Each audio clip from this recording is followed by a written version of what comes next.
Kung mahal mo talaga, huwag mong pigilan kung ano man ang nararamdaman mo. Kasi kung pipigilan mo yan, baka dumating ang isang araw na sumabog ka na lang dahil nawala na ng tuluyan ang gusto ng puso mong sana ay iyong pinakinggan.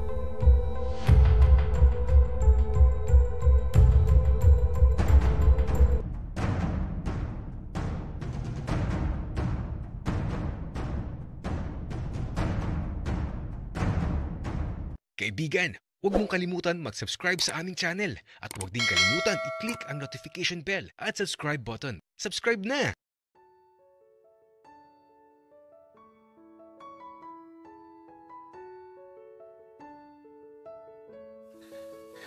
Kala ko, hindi dadating si Dave.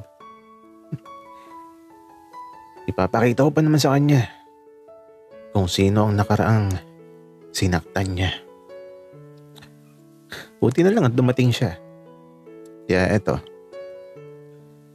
sa unang pagkikita namin, ipapakita ko sa kanya ang pinakawalan niya. Ipinakita ko kay Dave ang lahat ng mga bagay na gusto niya sa akin. Ang mga ngiti ko, ang mga titig ko. Tapos yung Aaron, napakayabang. Kaya ito, nakipagkamay ako sa kanya at piniga ko yung kamay niya. Kaya lang, lumaban eh. Kung hindi lang pinigilan ni Dave yung mga kamay namin, durog na sana yung kamay nung Aaron na yun. Nakakainis.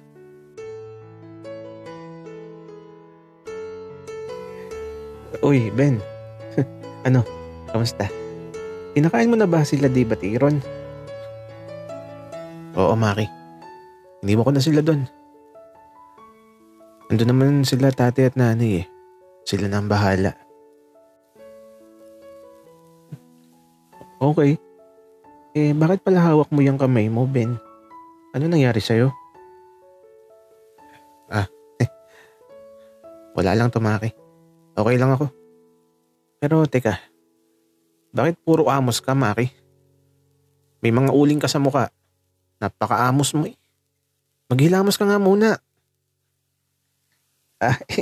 Mamaya na, Ben. Kita mo, nag-iihaw pa ako. At saka, mas maganda kung andun ka sa loob. Para asikaso mo yung mga bisita mo.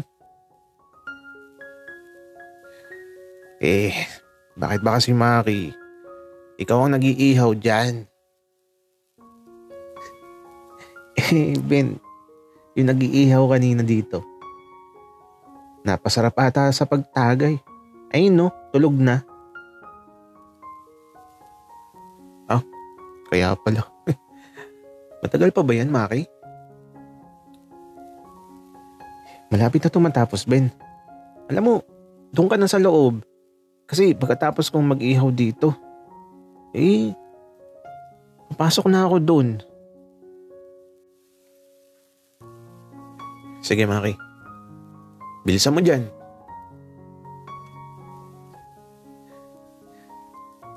Kaya ito, pumasok na ako sa loob ng bahay. At ang unang nakita ko, si Dave na sinusubuan pa ni Aaron. Nakakainis. Pero kalma, hindi dapat ako naiinis ng ganito.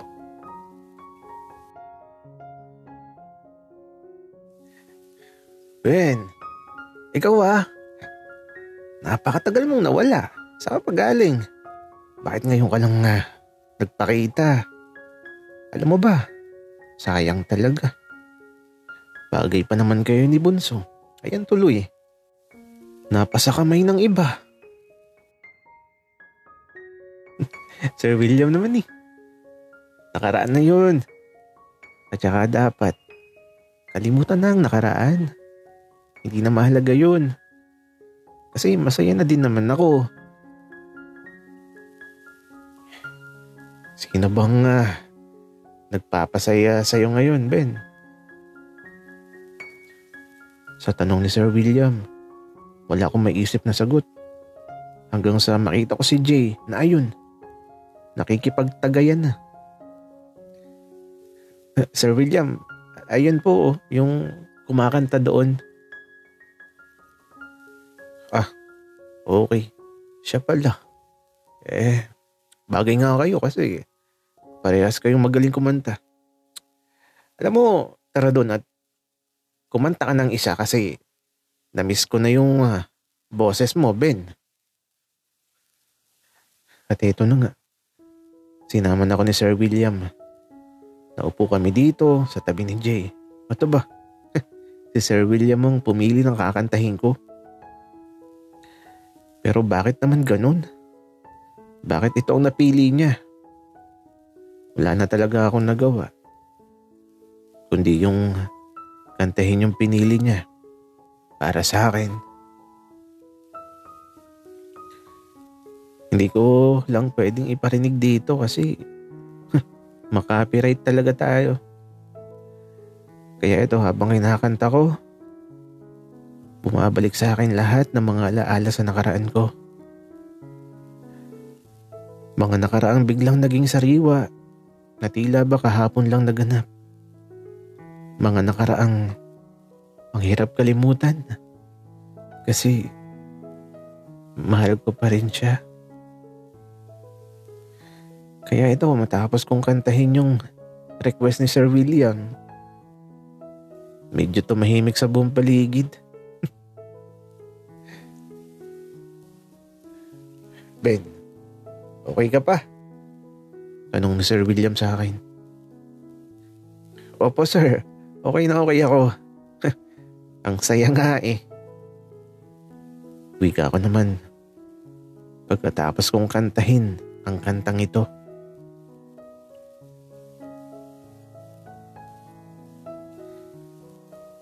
Pakinggan nyo na lang din para malaman nyo ang naramdaman ko nung kinanta ko yan. Kung pwede ko lang sanang iparinig. Kaya lang, bawal talaga. Ben, okay ka lang ba? Tanong ni Jay sa akin. Okay ako. Sobrang okay. Wika ako. Sabay tagay. Napakahirap magpanggap na masaya ka kahit di ka naman talaga tunay na masaya.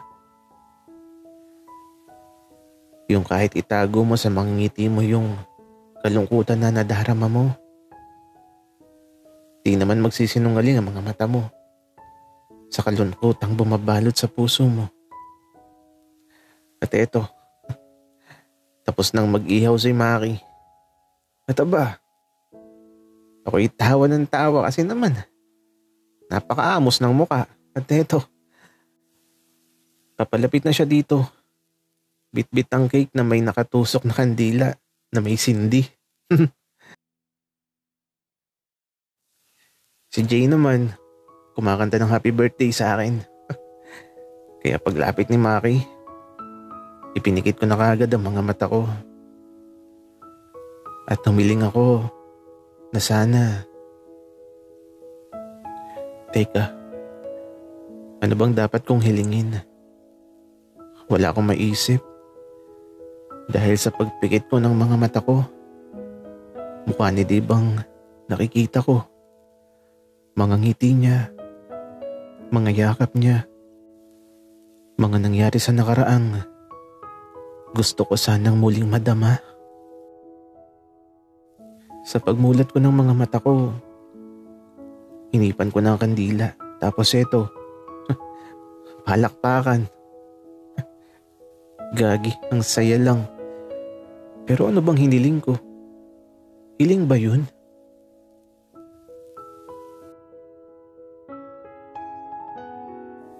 Ben, hiwain mo na ang cake. Tapos, ibigay mo sa pinakamahalaga sa buhay mo, ang unang hiwa. Ay, ganun kasi yun. Wika ni Maki. Kaya eto, umiwan na ako ng cake. Pero teka, kanino ko ibibigay? Kaya ito pagkahiwa ko, napatingin ako kay Dave na nakatingin din sa akin. Akin na nga yan, ang tagal mo eh.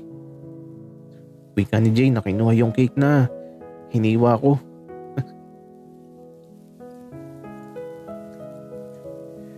Kiss naman dyan. Wika ni Sir William.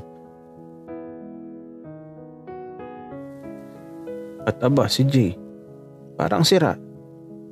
Umalik talaga sa pisngi ko. Kaya ito, takang-taka si Maki na nasa harapan ko. Para siyang batang naguguluhan sa nangyayari. At si Dave, tumalikod na siya matapos makita ang nangyari. Pero bakit ginawa ni Jay yun?